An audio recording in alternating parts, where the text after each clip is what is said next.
What's going on? Welcome to J Aquatics. I'm Jacob.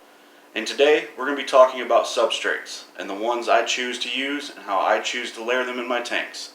Stay tuned. Hey, how's it going?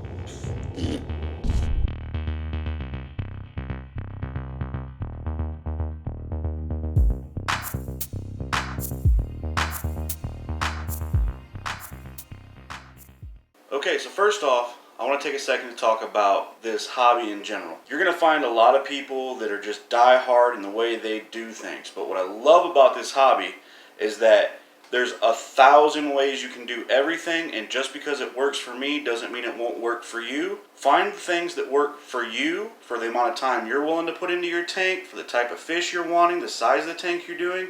They're all going to be different.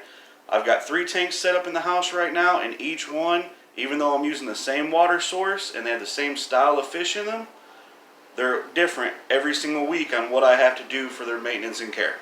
Now on to today's video. There are several different types of gravels and sands you can use. It doesn't have to be aquarium stuff. You just need to do your research and make sure it's safe. In front of me I've got a few different types. I've got some black diamond blasting sand, your run-of-the-mill colored aquarium gravel, some stone I picked up at my local Home Depot, as well as lava rock. Each of these have pros and cons. I find that every time you try to take a shortcut and go cheap, there's a little more work involved. Now for me, I prefer to do a little extra work and save some money. I love this hobby, I don't want to give it up, but I also can't afford to put hundreds of dollars into every tank. So for me, I like stuff like the black diamond blasting sand. I get this at my local Tractor Supply.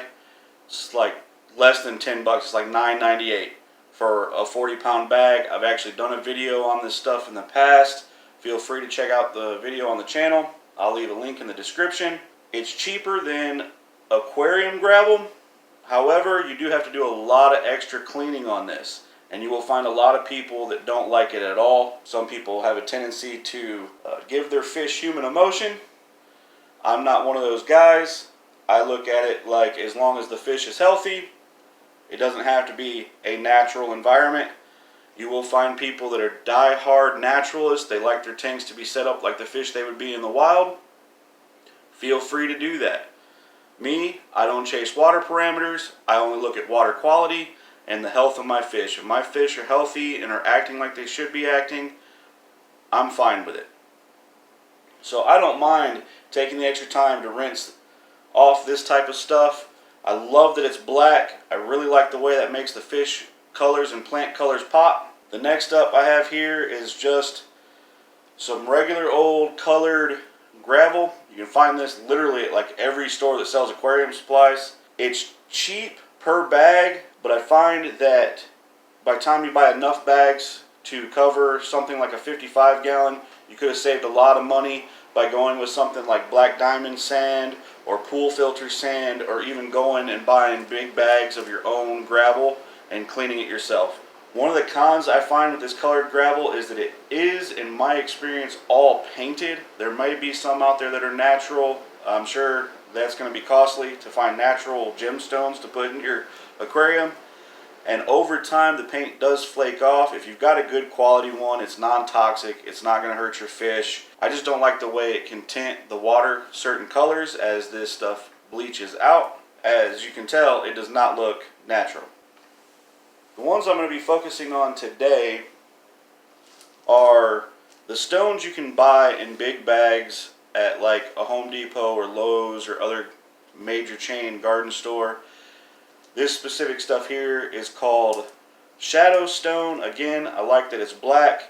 It's a dark gray when it's dry, but when you get it in water, it really turns into a really dark gray, almost jet black, almost comparable to the black diamond sand. And of course, lava rock. The great thing about lava rock is that it is porous. It gives plenty of space for your beneficial bacteria to grow. To me, it's not the prettiest thing in a tank, so I'm going to show you guys what I do to put a layer of this in my tank, but keep it to where it's hidden. Another great benefit to this is that it's cheap.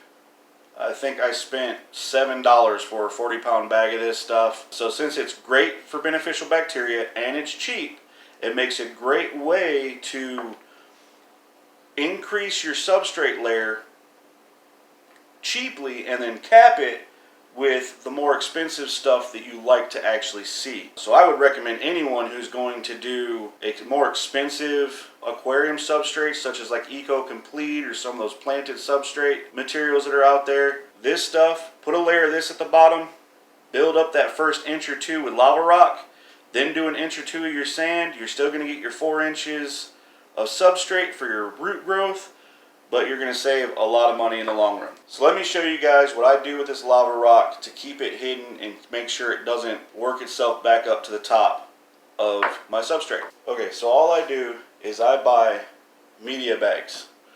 You can get these on Amazon. Just search for aquarium media bag, or you can go to like your local outlet store, Walmart, and in the laundry section they sell these bags as well. I guess it's for washing your delicates.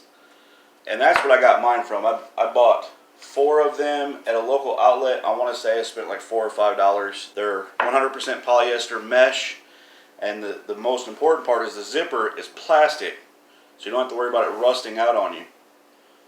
And I've got a bucket of lava stone here that I've already pre-rinsed. Just like any other thing you put in your aquarium, you always want to rinse it first. And all I do is I fill these bags up with the lava rock.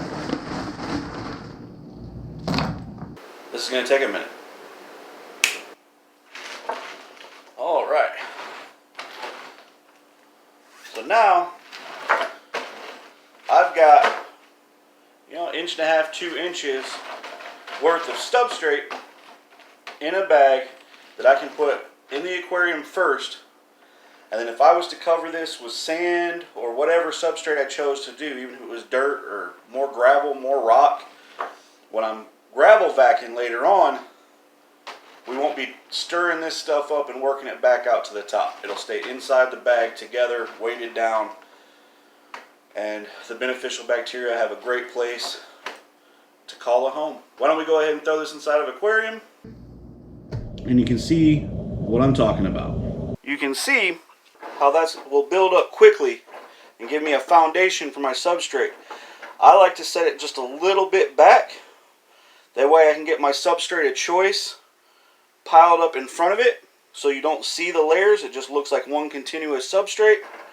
And depending on the size of the tank, I'll put several bags all the way across. Do the same thing at the side. Any viewable space will look like just my normal substrate. So I'll get a few more bags filled, place them in here, and then I'll start picking the substrate that I want to go on top of it. Now that we have our media bags filled with our lava rock and all in place, again I left a channel all the way around it to fill with substrate to hide those bags. Now that we have that done, we can start adding our substrate. And like I said, for this tank, I am going with what's called shadow stone. And we're just going to start filling it in.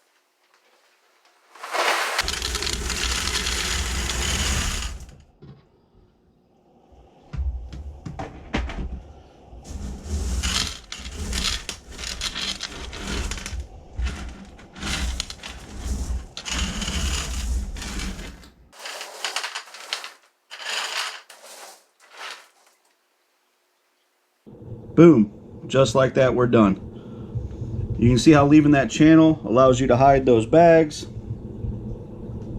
so you don't have them as an eyesore. All in all, I poured about 4 buckets or so of this gravel in here. Got about 4 inches of substrate total. Put my hand up there as a reference. Plenty of room for beneficial bacteria, plenty of room for roots.